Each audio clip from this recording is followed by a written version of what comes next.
Bayan, iba't ibang kilalang personalidad sa pelikulang Pilipino ang pararangalan sa 51 taon ng Metro Manila Film Festival. Yan ang ulat ni Ice Martinez. Ipinagdiriwang ng Metro Manila Film Festival ang 50 taong legasiya ng pelikulang Filipino sa pinaka-inaabangang commemorative coffee table book. 8 years in the making ang libro at nung nakarang Biyernes, inilunsad na ito. Kasama ang mga Hall of Fame awardees na sina Ricky Lee, Film Development Council of the Philippines Chair and CEO Joey Reyes, Roy Iglesias, Joel Lamangan, Lee Briones Miley, Manet Dairit, Lot de Leon na nag-represent kay late national artist Nora Honor. Sila ay patuloy na nagbibigay inspirasyon at buhay sa pelikulang Pilipino.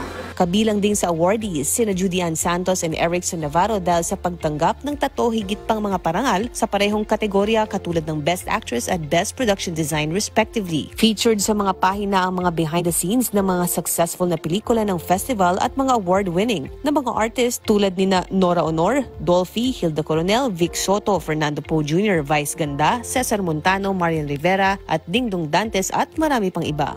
Kinilala ng MMD at MMFF Concurrent Chairman Attorney Don Artes ang patuloy na suporta ni Pangulong Ferdinand R. Marcos Jr. at mga industry partners. Anya, ito ay magpapatibay sa patuloy na pagkilala ng pelikulang Pilipinos sa international stage. Maraming salamat sa lahat ng katuwang at sumusuporta sa MMFF, lalong-lalo na po sa ating Pangulo Ferdinand R. Marcos Jr.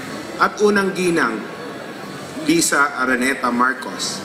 Dahil sa inyo, patuloy nating naipapakita sa mundo ang galing ng pelikulang Pilipino. Muli, maraming salamat. Mabuhay ang MMFF. Mabuhay ang pelikulang Pilipino. Ang pinaka-inaabangang Parade of Stars ay gaganapin sa December 19 sa Makati City at ang Gabi ng Parangal ay sa December 27. Patunay na mula noon hanggang ngayon, patuloy na pinipilahan ng maraming Pilipino ang kwentong sumasalamin sa mayamang kultura ng pelikulang Filipino.